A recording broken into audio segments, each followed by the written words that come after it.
कराची के इलाके लांडी में अस्पताल चौरंगी के करीब वाटर टैंकर ने मोटरसाइकिल को रौंद डाला। हादसे में मां और बेटा जाँ बहक और एक बेटा जख्मी हो गया।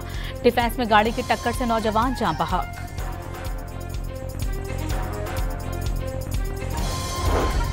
वज़ीर-ए-आज़म शहबाज शरीफ हंगामी अरब इस्लामिक सरबराही इजलास में शिरकत के लिए आज दोहा जाएंगे। कतर पर इजरायली जारहियत के खिलाफ अरब और मुस्लिम ममालिक के 2 रोज़ा इजलास की साइड लाइन पर वज़ीर ख़ारिजा इसहाक डार की ईरान, मलाइशिया और दीगर मुल्कों के हम मनसब से मुलाकातें।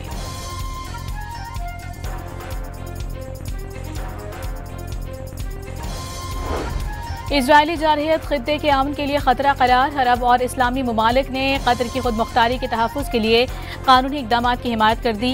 कतर के वज़ीर-ए-आज़म शेख मोहम्मद बिन अब्दुर्रहमान का इजरायली हमले का सख्त और मौसर जवाब देने पर जोर। आलमी बरादरी से दोहरा मयार छोड़ने का मुतालबा।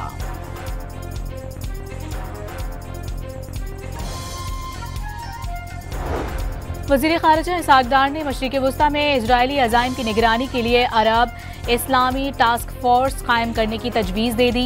इजराइल को जंगी जराइम के लिए जवाबदेह ठहराने का मुतालबा। अक़वाम मुत्तहिदा से इजराइल की रुकनियत मुअत्तल करने के लिए इक़दाम करने की अपील।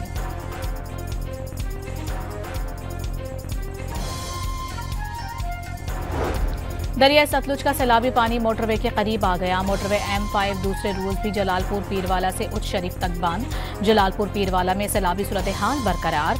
मुतादिद बस्तियों से सैलाबी पानी उतरने लगा।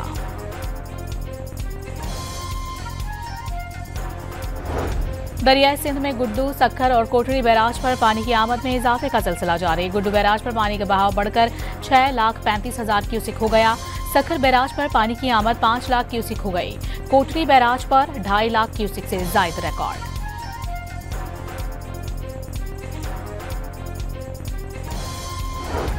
एशिया क्रिकेट कप में कामयाबी के बाद भारतीय टीम ने पाकिस्तानी टीम से रिवायती हाथ नहीं मिलाया। पूरी टीम दुबक्का ड्रेसिंग रूम में छुप गई। पाकिस्तान ने बतौर एहतजाज कप्तान सलमान आगा को इख्तितामी तकरीब में नहीं भेजा। टॉस पर भी भारतीय कप्तान ने सलमान आगा से हाथ नहीं मिलाया था। भारतीय टीम के नामुनासिब रवैये पर पाकिस्तान ने बाकायदा एहतजाज रिकॉर्ड करवा दिया। भारत की जानिब से स्पोर्ट्समैन स्पिरिट की खिलाफ वर्जी पर सदर एशियन क्रिकेट काउंसिल और चेयरमैन PCB मोहसिन नकवी का मायूसी का इजहार। एशिया कप के मैच में भारत ने पाकिस्तान को 7 विकेटों से शिकस्त दे दी। 128 रन का हदफ 16वें ओवर में ही पूरा कर लिया। 3 विकेटें लेने वाले Kuldeep Yadav player of the match करार। कायम मकाम chief justice Sindh high court justice Zafar Ahmed Rajput ने ओहदे का हलफ उठा लिया। सीनियर जज मोहम्मद इकबाल कलहोड़ो ने हलफ लिया। तकरीब में सिंध के वजीर कानून, वजीर दाखिला, जजेस और वकला बरादरी ने शिरकत की। और कराची के मुख्तलिफ इलाकों में बूंदाबांदी और हल्की बारिश से मौसम खुशगवार हो गया।